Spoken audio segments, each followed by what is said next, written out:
Good evening everyone, this is Rajesh Ariyar and welcome to my YouTube channel that is the Rankers Academy। तो I hope सभी लोग अच्छे होंगे और अच्छे से पढ़ाई कर रहे होंगे। कल का क्लास नहीं हो पाया था due to some official work, तो चलो अब देखते हैं आगे वाले। हमारा जो इलेक्ट्रोकेमिस्ट्री चैप्टर थर्ड ये पार्ट 3 नहीं पार्ट 4 हो जाएगा, ठीक है। क्योंकि ये जो चैप्टर 3 पार्ट 3 का हमने PDF भेजा था, इसमें हम लोगों ने सिर्फ और सिर्फ नस्ट इक्वेशन तक किया था। अब नस्ट इक्वेशन के बाद वाला हम लोग पार्ट करेंगे जो कि सबसे इम्पॉर्टेंट है। आपका बताया मैंने तीन ही चीज़ तो इम्पॉर्टेंट इस चैप्टर में। पहला नस्ट इक्वेशन, और दूसरा derivation of equilibrium constant from Nernst equation, और तीसरा Gibbs free energy from Nernst equation, है ना। इक्विलिब्रियम कांस्टेंट क्या होता है पहले मैं समझा देता हूँ। मान लो कि कोई रिएक्शन है, ठीक है, H2 प्लस O2, और ये इक्विलिब्रियम में है किसके, H2O के।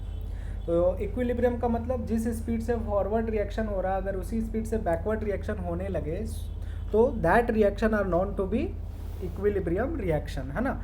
जिस स्पीड से फॉरवर्ड रिएक्शन हो रहा है अगर उसी स्पीड से बैकवर्ड रिएक्शन होए तो उसको अपन इक्विलिब्रियम बोलते हैं। इक्विलिब्रियम में क्या क्या खास होता है, इक्विलिब्रियम में ई ऑफ अ सेल, ध्यान देना, इलेक्ट्रोड पोटेंशियल, स्टैंडर्ड नहीं सिर्फ इलेक्ट्रोड पोटेंशियल। स्टैंडर्ड किसको बोलते हैं, जिसके ऊपर चांद लगा हुआ रहता है उसको हम स्टैंडर्ड बोलते हैं। अपन उसको स्टैंडर्ड नहीं बता रहे, ई सेल। इक्विलिब्रियम में ई सेल का वैल्यू क्या हो जाता है, जीरो हो जाता है, ठीक है, ये चीज़ याद रखना। दूसरा चीज़ अपन जो पढ़ रहे थे कंसंट्रेशन ऑफ प्रोडक्ट मतलब जिंक बटा कंसंट्रेशन ऑफ रिएक्टेंट यानी कॉपर।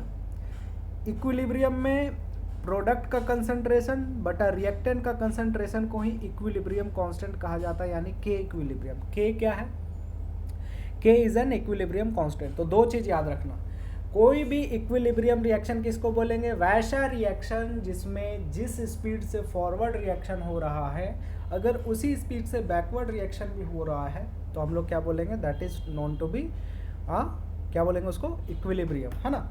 इक्विलिब्रियम का क्या क्या स्पेशल कंडीशन है, इक्विलिब्रियम का स्पेशल कंडीशन है पहला नंबर कि ध्यान देना इक्विलिब्रियम में ई सेल का वैल्यू क्या हो जाता है, the value of electrode potential of the cell becomes zero, ठीक है।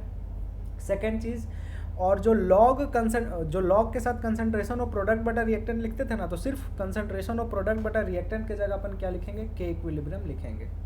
तो अब हम लोग डेरिवेशन कर रहे हैं किसका, के का, इक्विलिब्रियम कांस्टेंट का विथ फ्रॉम नस्ट इक्वेशन। तो नस्ट इक्वेशन पहले लिखते हैं, सेम चीज़, consider the reaction of galvanic cell Zn plus Cu2 plus Zn2 plus plus Cu। Nernst equation में आपको ये पता है कि ई सेल बराबर E not of a cell minus RT बटा NF ln Q। Q क्या होता था, कंसंट्रेशन ऑफ प्रोडक्ट बटा रिएक्टेंट बोलते थे, इसको रिएक्शन कोसेंट भी बोलते हैं, ठीक है। अब ध्यान दो, प्रोडक्ट में कौन है, जिंक है, कॉपर का नहीं लेंगे क्योंकि सॉलिड है, बटा यहाँ रिएक्टेंट में कौन है, जिंक नहीं लेंगे क्योंकि सॉलिड है, कॉपर +2 लेंगे, तो ये हो गया। अब ध्यान दो, इक्विलिब्रियम कंडीशन में क्या जीरो हो जाता, पहला बात ये जीरो हो जाता, और दूसरा चीज़ ये जो है इसके जगह हम लोग ले लेते हैं के इक्विलिब्रियम, है ना। तो आपको करना क्या है, शुरू से सब कुछ सेम लिखना है, ये भी लिखना है, ये भी लिखना है, ये स्टेप भी लिखना है। उसके बाद ये स्टेप लिखने के बाद आपको क्या करना है, मैं जो बोल रहा हूँ वैसे वैसे अभी आप लोग कॉपी में नोट करते जाइए। आप लिखिएगा इसके बाद का स्टेप है कि ड्यूरिंग इक्विलिब्रियम में E of a cell is equal to 0 हो जाता है, और Zn2 प्लस का कंसंट्रेशन बटा Cu2 प्लस का कंसंट्रेशन के जगह हम लोग इक्विलिब्रियम कांस्टेंट लिखते हैं, के इक्विलिब्रियम। तो ये दो चीज़ अपन पुट करेंगे, ठीक है। तो हम लोग क्या करेंगे, यहाँ पर लिख देता हूँ, सर सॉल्व करेंगे, मैं कर रहा हूँ, पुटिंग ई सेल का वैल्यू 0 और Zn2 प्लस का कंसंट्रेशन बटा कॉपर 2 प्लस का कंसंट्रेशन के जगह अपन क्या लिखेंगे, के इक्विलिब्रियम। ये दोनों पुट कर रहे हैं, क्लियर है। हाँ चलो पुट करते हैं। तो देखो ओरिजिनल इक्वेशन क्या था, ओरिजिनल इक्वेशन था ई सेल बराबर E not of a cell minus 0.059 बटा n लॉग जिंक का कंसंट्रेशन बटा कॉपर का कंसंट्रेशन, ये था। पुट करेंगे, इसके जगह 0 पुट कर देते, तो 0 is equal to E not of a cell minus 0.059 बटा n लॉग, इस पूरे की जगह क्या पुट करेंगे, के इक्विलिब्रियम, के ई क्यू मैंने के इक्विलिब्रियम हो गया।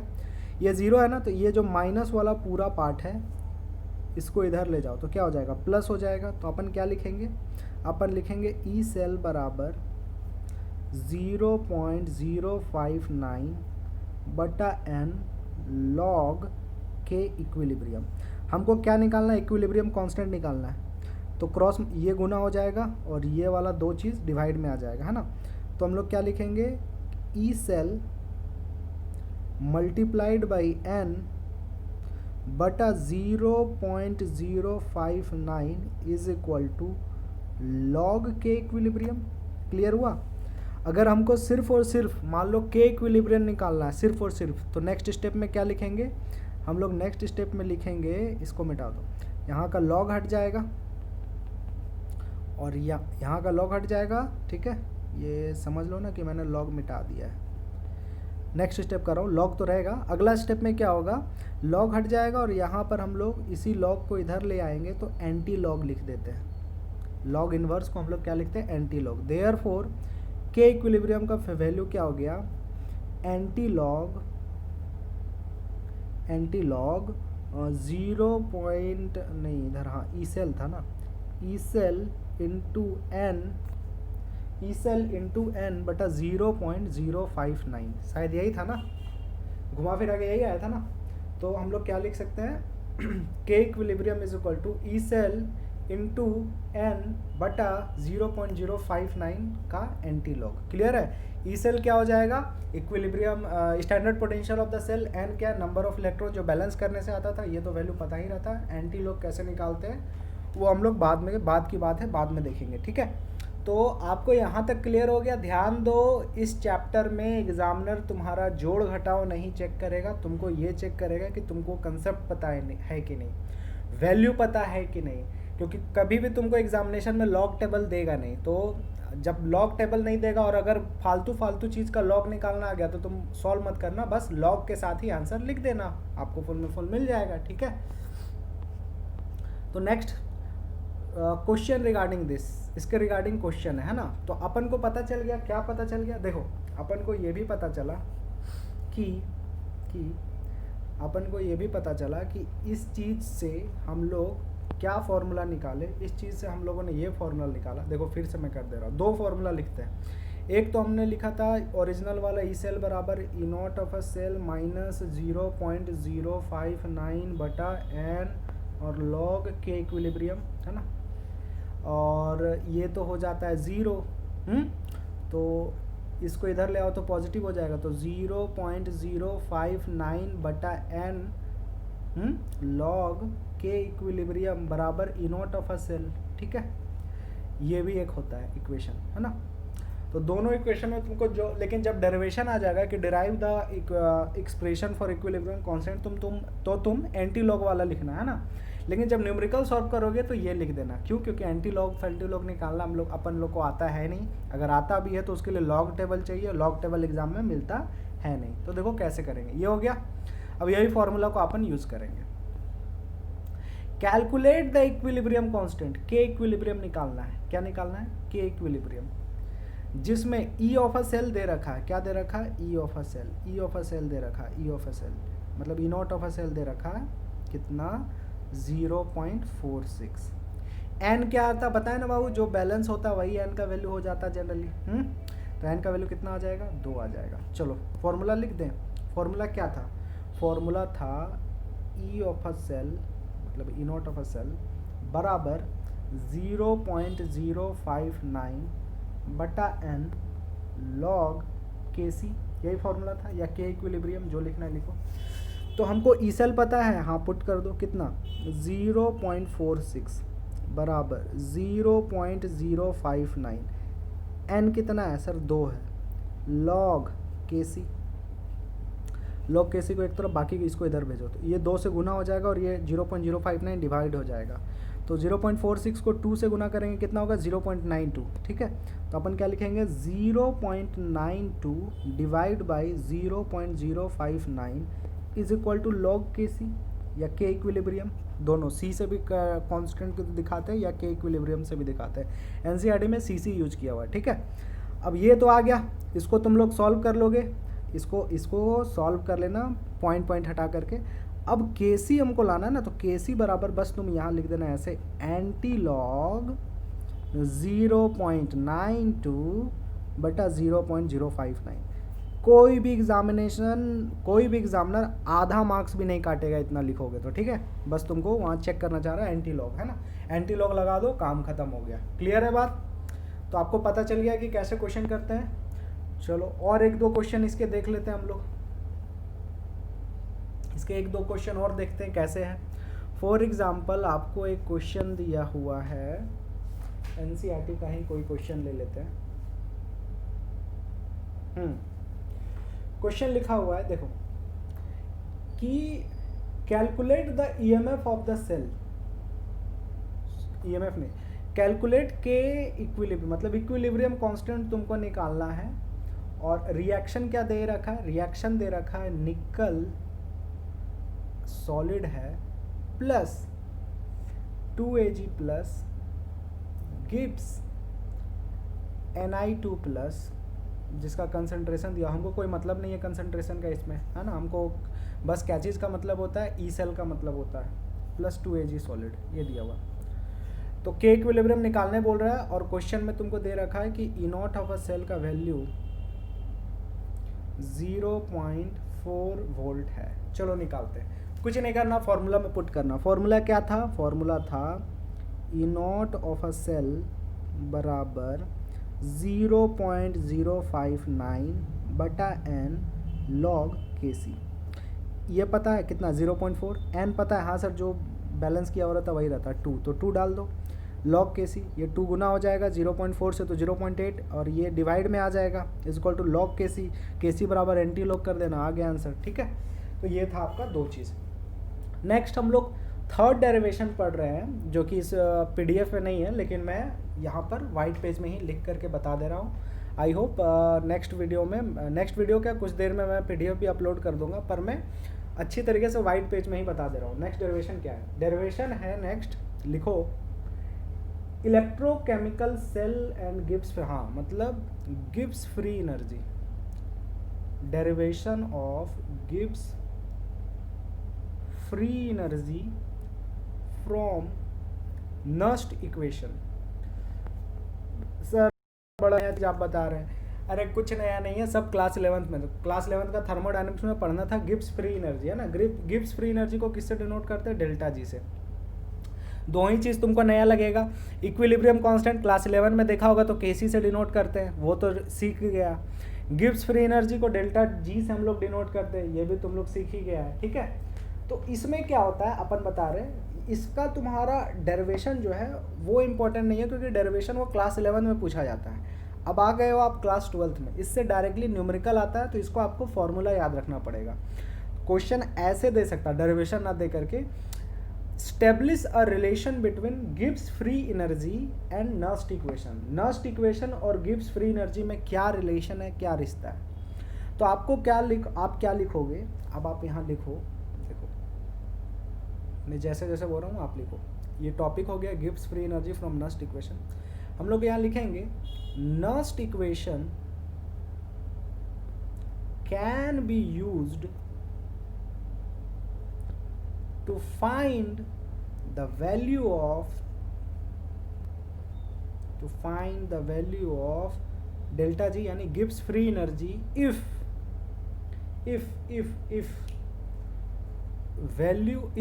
Electrode potential is given. क्या दिया हुआ रहेगा क्वेश्चन में? Electrode potential is given. ध्यान देना, पिछले वाले जो हम लोगों ने इक्विलिब्रियम वाले में किया, उसमें जो फॉर्मूला में आ रहा था वो आ रहा था स्टैंडर्ड इलेक्ट्रोड पोटेंशियल, मतलब ई नॉट ऑफ अ सेल। क्या आ रहा था? E not of a cell, मतलब स्टैंडर्ड इलेक्ट्रोड पोटेंशियल। इसमें क्या आ रहा है? इसमें आ रहा है तुम्हारा सिर्फ और सिर्फ ई सेल, मतलब इलेक्ट्रोड पोटेंशियल, ठीक है। तो नस्ट इक्वेशन का यूज करके अपन गिब्स फ्री एनर्जी निकाल सकते हैं अगर ई सेल दिया हुआ तो, ठीक है सर। फॉर्मूला बताओ सर, कौन से फॉर्मूला से अपन निकाल सकते हैं? फॉर्मूला नंबर 1, डेल्टा जी का जो फॉर्मूला होता है गिब्स फ्री एनर्जी का, इज इक्वल टू होता है -NFE ऑफ द सेल, ठीक है, -NFE of the cell. Sir यहाँ पर क्या क्या ध्यान दो, एनसीईआरटी में आपका यहाँ पर स्टैंडर्ड भी यूज़ किया है, तो तुम लोग स्टैंडर्ड यूज़ कर भी सकते हो और नहीं भी कर सकते हो, लेकिन जनरली स्टैंडर्ड यूज़ कर लेना, क्योंकि एनसीईआरटी में दिया हुआ तो तुम लोग का क्वेश्चन एनसीईआरटी से ही बनता है, ठीक है। लेकिन हायर क्लासेस में जाओगे तो देखोगे कि कभी कभी स्टैंडर्ड ना लेकर के हम लोग सिर्फ ई सेल से भी काम चला लेते हैं। तो delta G is equal to minus N F E cell. यहाँ पर डेल्टा जी क्या है, यहाँ लिखो where delta G is equal to, सब लिखते जाना कॉपी में, है ना, नोट डाउन कर लो। Gibbs free energy, N is equal to क्या है, number of electron, number of electron. F क्या है, फैराडे कांस्टेंट।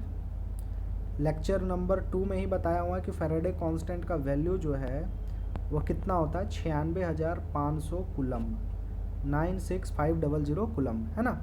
और E not of a cell क्या है, standard electrode potential, SEP of the cell. Clear हो गया। हाँ, तो इसमें क्वेश्चन क्या दिया हुआ रहेगा, इसमें तुमको एक रिएक्शन दे देगा और उसका स्टैंडर्ड इलेक्ट्रोड पोटेंशियल दे देगा, बोलेगा डेल्टा जी निकालो। देखो रिएक्शन दे देगा तो एन तो दिख जाएगा बैलेंस वाला से, एफ हमेशा पता होता है कांस्टेंट है 96500, और E not of a cell question में दिया हो रहेगा, तो डेल्टा जी अपन का आराम से निकल जाएगा, ठीक है। अच्छा, और एक फॉर्मूला देख लो, डेल्टा जी का ही फॉर्मूला है एक और, delta G is equal to minus R T L N K. Sir ये क्या है, ये है गिब्स फ्री एनर्जी निकालना जब इक्विलिब्रियम कांस्टेंट दिया हो। पिछला फॉर्मूला क्या था, गिब्स फ्री एनर्जी निकालना जब स्टैंडर्ड इलेक्ट्रोड पोटेंशियल मतलब ई नॉट ऑफ अ सेल दिया हो तब डेल्टा जी। तो ये कौन सा फॉर्मूला है, तो ये फॉर्मूला डेल्टा जी निकालना जब इक्विलिब्रियम कांस्टेंट दिया हुआ हो। क्लियर है, ये क्लास 11th में तो खूब यूज हुआ था थर्मोडायनेमिक्स में, और खूब सारे न्यूमेरिकल आते हैं इसमें बोर्ड्स में 11th के लिए। तो delta G is equal to minus R T L N क्या है, जहाँ पर डेल्टा जी क्या है, same Gibbs free energy, R क्या है, गैस कांस्टेंट जिसका वैल्यू होता है 8.314 जूल पर मोल केल्विन, टी क्या है, टेम्परेचर हमेशा 300 केल्विन लेते हैं अगर क्वेश्चन में नहीं दिया हुआ तो, और क्वेश्चन में दिया हुआ तो सेल्सियस में दिया हुआ तो 273 जोड़ के लाते, एल एन के तुमको क्वेश्चन में दिया हुआ रहेगा, ठीक है। तो सबसे पहले क्वेश्चन देखते हैं, एग्जाम्पल 3.3 एनसीईआरटी का क्वेश्चन क्या है, मैं पढ़ता हूँ। The standard electrode potential of a Daniell cell is 1.1 volt. Question में दे रखा कि standard electrode potential Daniell cell का है 1.1 volt. Calculate the standard Gibbs free energy. Standard Gibbs free energy अपन को निकालना है। स्टैंडर्ड किसी में भी बोल दे तो लड्डू लगा दो, कोई दिक्कत नहीं है, सेम फॉर्मूला ही होता है। Calculate the standard Gibbs free energy for the reaction. Reaction भी दिया हुआ है, जिंक है सॉलिड में, प्लस हम लोग को ऐसे भी अगर रिएक्शन नहीं भी देता तो डेनियल सेल का तो रिएक्शन याद ही रखना पड़ता है, copper 2 plus Gibbs zinc 2 plus plus copper. तो देखो हमको डेल्टा जी निकालना है, इनोट ऑफ अ सेल दिया हुआ है, कौन सा फॉर्मूला लगाएंगे, delta G is equal to minus of N F E not of the cell, N F E not of the cell. Sir N कैसे पता चलता है, एन कैसे पता चलता है, एन पता चलता है बैलेंस वाले करने से। कैसे पता चलता है, एन पता चलता है बैलेंस वाले करने से। तो सर यहाँ पर तो कुछ आगे पीछे लगा हुआ नहीं है, तो इसको तुमको चेक करना पड़ेगा हमेशा बैलेंस करके। क्या करके, बैलेंस करके। अगर आगे पीछे कुछ लगा हुआ रहता 2 3 तो वही वैल्यू ले लेते, लेकिन वो सही तरीका नहीं है, उससे 99% सही आंसर आता है। कभी कभी गलती हो जाता है ना, कैसे गलती होता है, क्योंकि बैलेंस में कुछ अलग अलग टाइप में हो जाता है। चलो तो पहले अपन देखो, ई नॉट अब तो पता है, कितना पता है, ई नॉट पता है 1.1 डाल दोगे, एफ पता है 96,500, हाँ बस तुमको एन पता होगा, पुट करोगे डेल्टा जी निकल जाएगा। चलो एन निकाल देता हूँ मैं। रिएक्शन में इसमें बनता है जिंक से जिंक 2 प्लस प्लस 2 इलेक्ट्रॉन, पढ़े हो ना, हाँ सर पढ़े हैं। और जो कॉपर है,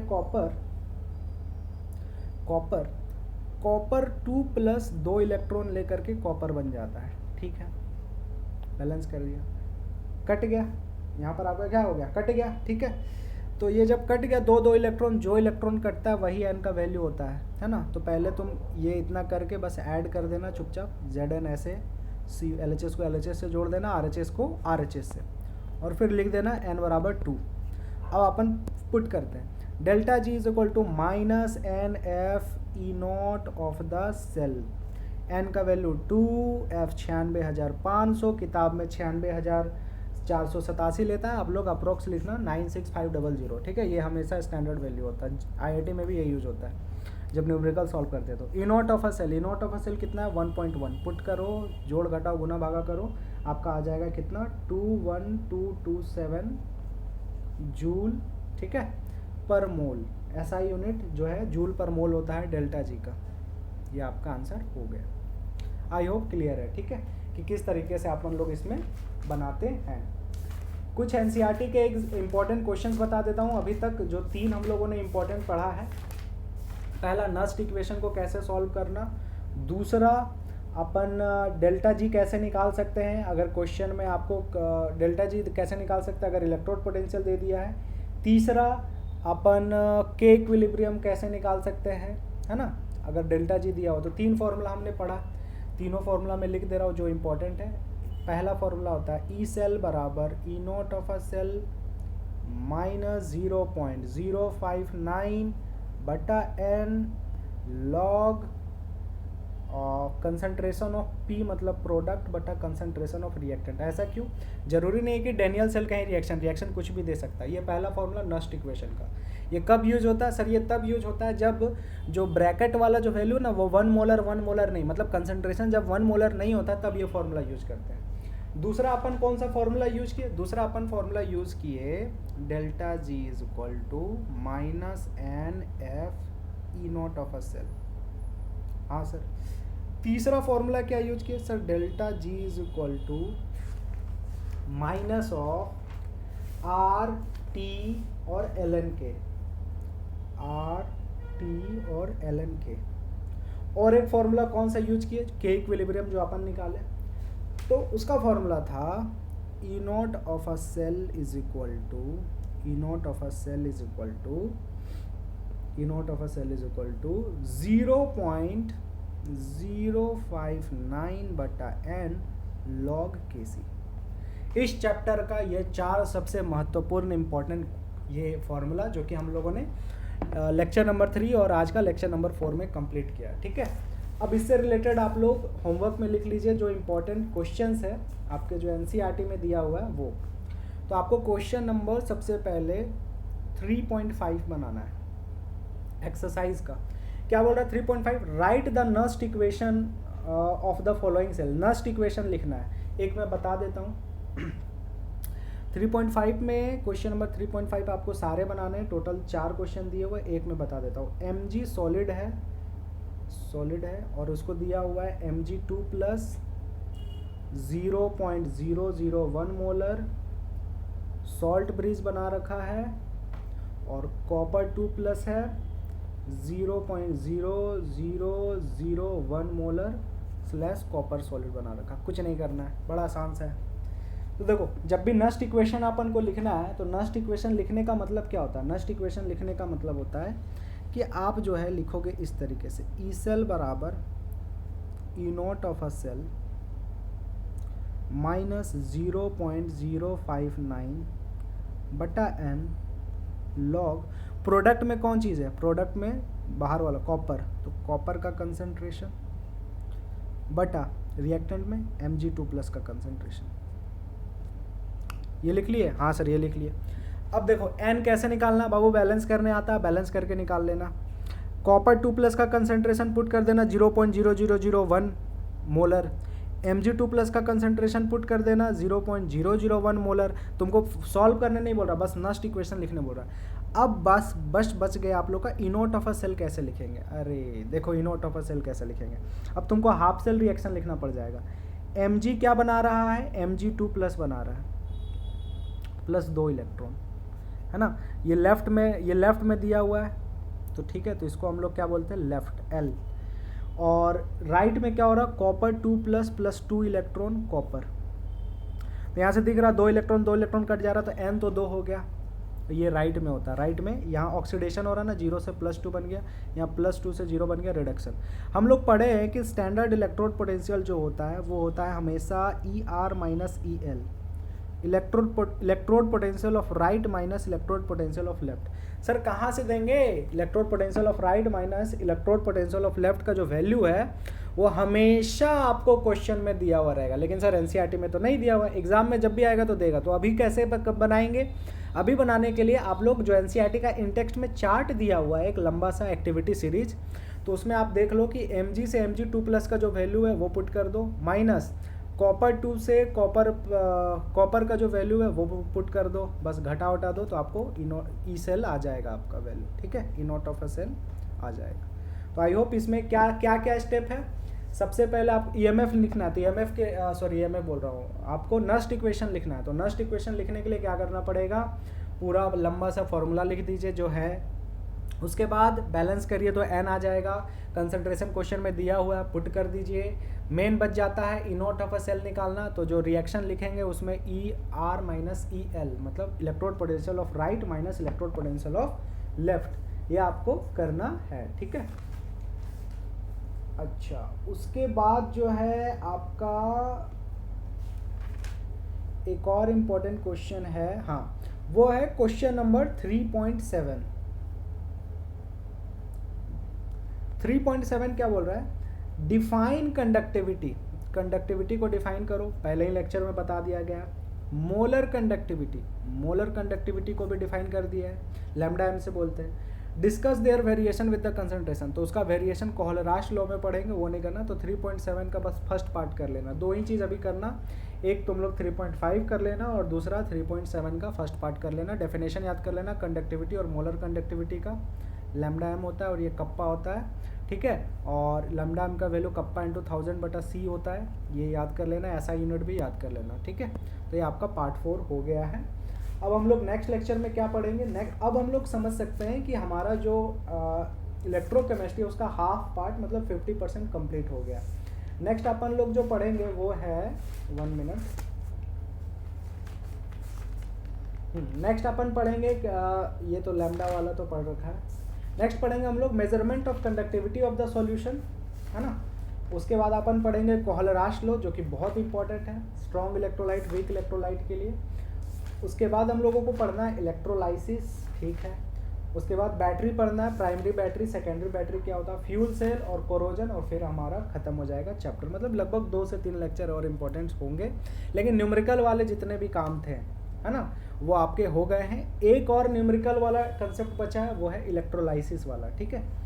इलेक्ट्रोलाइसिस का न्यूमेरिकल देखेंगे। और एक न्यूमेरिकल का क्या कंसेप्ट है, वो lambda M is equal to kappa into 1000/c, कुछ नहीं, तुमको बस पहचान लेना है कि कौन लैम्डा होता है, कौन कप्पा होता है, कौन सी होता है। 3 में से कोई भी 2 चीज़ दे देगा, तीसरा चीज़ निकालने पूछ लेगा, ठीक है।